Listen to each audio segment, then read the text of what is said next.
Hello friends. In this video we will do a live recorded evaluation of a sociology answer. Let's look at the question first. How has the idea of the Indian village evolved across time since colonial times? Discuss with reference to colonial and non-colonial studies on Indian society. So the keywords are the idea of Indian village and across time. Okay, so whenever there is a question that asks you to explain the chronological order, wherever possible, please try and incorporate a timeline. So a timeline can be a vertical timeline. So you can mention here colonial times. I am talking about this particular question, and post colonial times.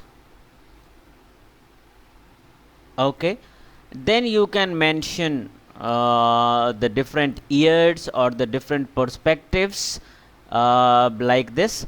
That way the core demand of the question, that analysis across time, will be automatically taken care of. The examiner will get an impression that you have represented the content of this answer in the way that is actually expected.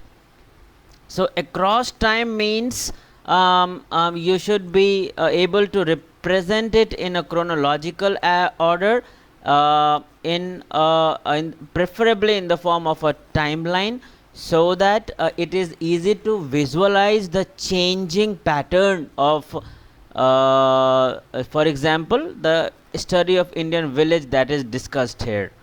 Okay, that's one important thing, very important thing for this kind of question. Now let's read the answer. As per Andre Beite, village was not merely a place where people lived, it reflected the basic values of Indian society. So village is a microcosm of Indian society. Okay, so the points you have written is good, but also link it to the fact that because of this unique trait, village was always a favorite subject matter for sociologists. Fine. Then this point that you have written will be aligned with the theme of this question. So don't leave it for the examiner to establish this interlinkage. Make it explicit right there in the answer. So now you have written other points like Metcalfe, he saw villages as little republics, and then the Gandhiji's views, Ambedkar's view. So the content that you have written is the content actually is very good, no doubt about it, but the presentation of the content can be improved. So whatever you have written here in the body part of the answer, if you can draw one vertical line here and then mark as colonial and pre-colonial times, and then mention these content, then it will immensely improve the presentation of the answer. So in this particular answer you can begin, for example, you can quote the work of W.H. Weiser on the Jajmani system of Indian villages and the concept of reciprocity. It was in the year 1936, I guess. So you can begin with that, and then you can talk about Orientalists and Indologists, their reliance on book view, and then you can talk about field view, how it gave qualitative research work on the finer aspects of Indian villages and how it helped in policy making, and the quantitative research work of the economists was supplemented by this qualitative work. So all these stuffs you can mention.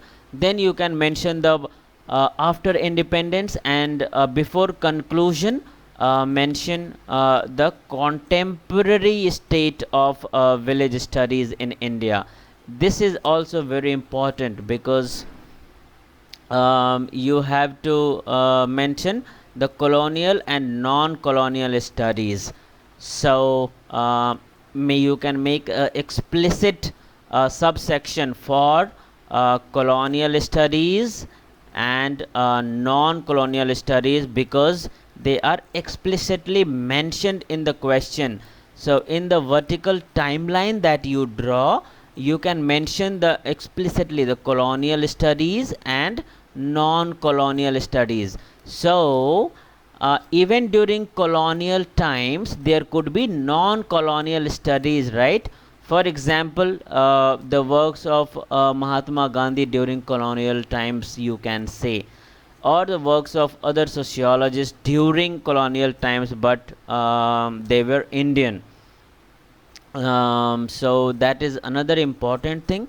Um, Coming to the presentation aspect, see, your handwriting is good, no doubt about it, but the gap between two lines and the gap between two sections of the answer, they are almost similar. So either you can reduce this gap between two lines or you can increase the gap between two sections. So it will be easy to comprehend the beginning of a new section. Also the underlining part, they are a bit too frequent. So this might create an impression that almost everything is important to you. So that is another thing that can be taken care of. Please work on the presentation aspect, that is extremely important in your case specifically because your content and handwriting is good, but the presentation aspect might actually you might actually be feeling at times that given the level of preparedness that you have, it is not reflecting into a very good score. So please work on these presentation aspects, reduce the frequency of underlines, keep your language simple and easy to understand, and work on the core theme and the keywords of the answer. So wherever possible, try to incorporate the keywords of the answer in your keywords of the question in your answer, so that your answer does not deviate from the actual demand of the question. So this becomes especially important in 10 markers because you have a paucity of space and time in 10 markers. Okay, so out of 10 marks I would give 4 out of 10 marks for this answer. So a good answer might fetch around 6 marks and in this particular answer. So please work on the improvement areas. I am sure you will do very good. All the very best.